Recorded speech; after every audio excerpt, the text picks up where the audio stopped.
Hey guys, we have this Ford Ranger in the shop and it's a super solid truck. However, it's pretty bare bones. So today we're going to install speakers and we're also going to install an actuator in it.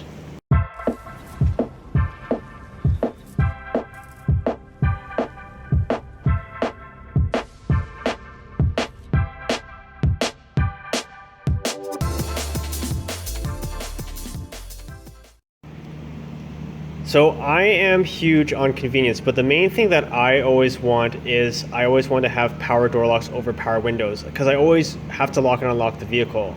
And it's a really big pet peeve of mine to walk up to the vehicle, turn the key. So I usually recommend people get power door locks over anything else. They're pretty easy to install for installers. They don't cost much. Power windows you can do, they're a little more involved, but if you're going to do anything for your vehicle and you're adding security, remote starter, or a combination of the two, you should always have power door locks. It makes life so much easier. Here's our actuator, so it goes either up and down or back and forth, however the orientation needed to be. There are plastic gears inside, so the orientation of this and reducing the amount of tension you have on this is very important because this is going to go on the rod that you manually control as the driver or passenger, and it just basically replicates that motion to lock and unlock the door. So we're going to show you how to mount it, because if we mount it where there's too much tension, they don't last long, and then that's when you hear weird noises come from these things and they start to stop working. This is the layout of our door. You see here is the manual release, and you can actually see the rod right here where my hand is, and this is the area that we're going to attach onto. So we're going to actually install the actuator on the other side. If I install it outside here, it's too hard to get to this rod and you're not going to be able to get the door skin back on. Don't worry about it. They can get a little bit of moisture on them. I've had the ones in my truck for about 10 years now, and they're just fine. I've only changed out once, and that's because I had too much tension on it. So here we just have to map out where we're going to actually mount it, and then we can go ahead and attach to the rod in here.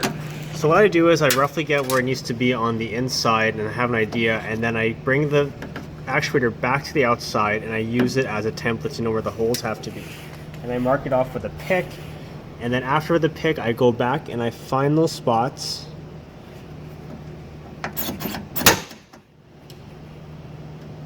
And I mark it off even more. That way I can drill these out. Keep in mind, before you start drilling out, have the window up. Depending on the vehicle, some of these windows are very close to the inside skin, and when you drill through, it punches through and it grabs and it wants to ream through and you hit the window. So always have the window up whenever you're working inside a door. The next biggest thing we have to do is we have to run wire from inside the door into the cab. So we have run this wire, you can see here, it is through the door boot. We do not go around the door boot because that's ugly and unprofessional. So always in the door boot as much as you can. There are some rare instances where you have to run your own grommets and run your own loom. 95% of the cars out there, 98% of the cars, you can go through here. If there's Molex plugs, we pull out the Molex plugs, we drill small holes, and we pass it through the Molex plugs. That's just what we do. So what we're going to do for this particular vehicle, you see we've dynamatted, because while we're in here, we might as well do speakers too. We have factory lines running all the way here. So what we're going to do is roughly map it out, and then we're going to loom it. And then it's going to look like it's factory wiring. Okay, so we are all wired up, so obviously we're going to turn over our zip ties or zap straps over so it looks, I don't know, it's just an OCD thing I do. I always think that the heads of the zip ties should always be at the back portion. But you can see here I ran with the factory line. It's out of the way. We know it's not going to get in the way of the window or anything. And then we can see up here is our connection to the rod itself. So if I just move this up manually, you can see that it will actually move the rod up. So what I'm going to do is I'm going to put this door back together, and we have the line out, and we're going to manually test the lines first to make sure that this rod's okay. And then I'm going to quickly show you guys how you'd wire it up on a relay. And here's the wiring slide loom in case you guys want to see how I made my connection. Another note I want to make about the rod, like this one's super simple. Like you can see how small that is. Like it's maybe like an inch maybe in length. So this is like a best case scenario how you're going to attach a rod onto a vehicle. But there are some times where you're going to have to put your actuator somewhere kind of weird, and you're going to have to make different bends with this. So what you have to keep in mind is you can bend this as many times as you want, but the actual motion from the actuator, whatever you're attaching, has to go relatively straight. So we can have a bunch of bends to attach to it, because if it's off at an angle and it's trying to push up, you're think it's going to work okay because you're You know, you're moving it up and down manually. Yep, that should work. If it's pushing or pulling it at an angle, it's probably just going to get hung up, and you're not going to have smooth motion. So you have to make sure that wherever that motor is, it's parallel. That way you're going to get good motion out of it. We are now going to test it. So you can see here I have my power probe. You can do this with, I've seen guys do it with drill batteries. I just use my power probe. The trick with the power probe, if you guys do have this, whenever you're testing, whenever you're trying, you have to be careful when you're inducing power into any device. But with the power probe, make sure you hold it first, then hit it. That way it sparks outside the unit, because what happens is you actually wreck the circuit boards inside of these things. So always hold it first, then activate your device. Don't hold it and then activate the device. Just a little quick tip. So we're gonna go ahead and test our actuator. So right now we're gonna unlock it. We're gonna test for lock function. So one side of the wire has ground, the other side's gonna get 12 volts. So that locks. And then we're switching the polarity and go the other direction.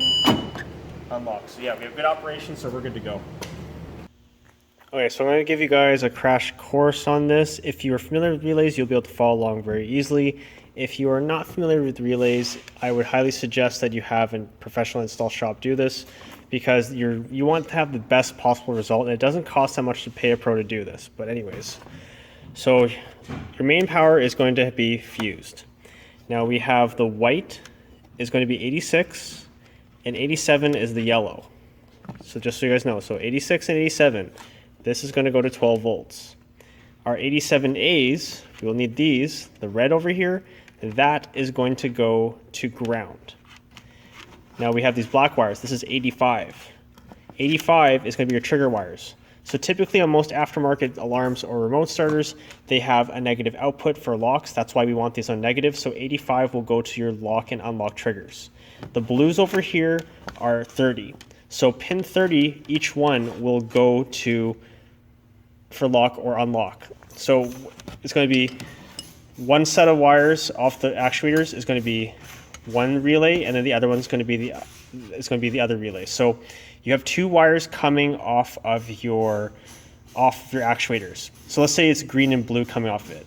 You would take both green wires and hook it up to one relay, and then take the blue wires and hook it up to the other relay. The reason why we do this is you have to change the polarity to either make them go up or down. So if you have one wire, let's say blue is going to be ground, and then green is going to be getting the 12 volts, it's going to go down.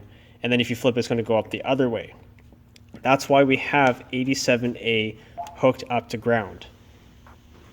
With 87A hooked up to ground, when a relay is at rest, that will make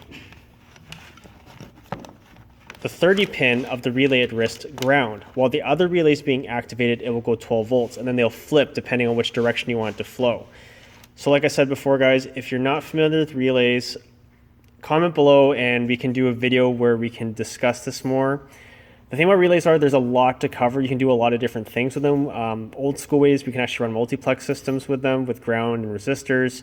You can use them to drive aftermarket actuators typically. For those of us that work on older Ford vehicles, you still might be using this to do 5-wire. So there's a lot of ways we can use this in the install industry. I use these to run lights. It's always good to run because they can handle quite a bit of amperage. I use these to run basically everything. When I'm trying to isolate different devices like horn and headlight on my security systems, I always run relays just to keep everything separate from each other.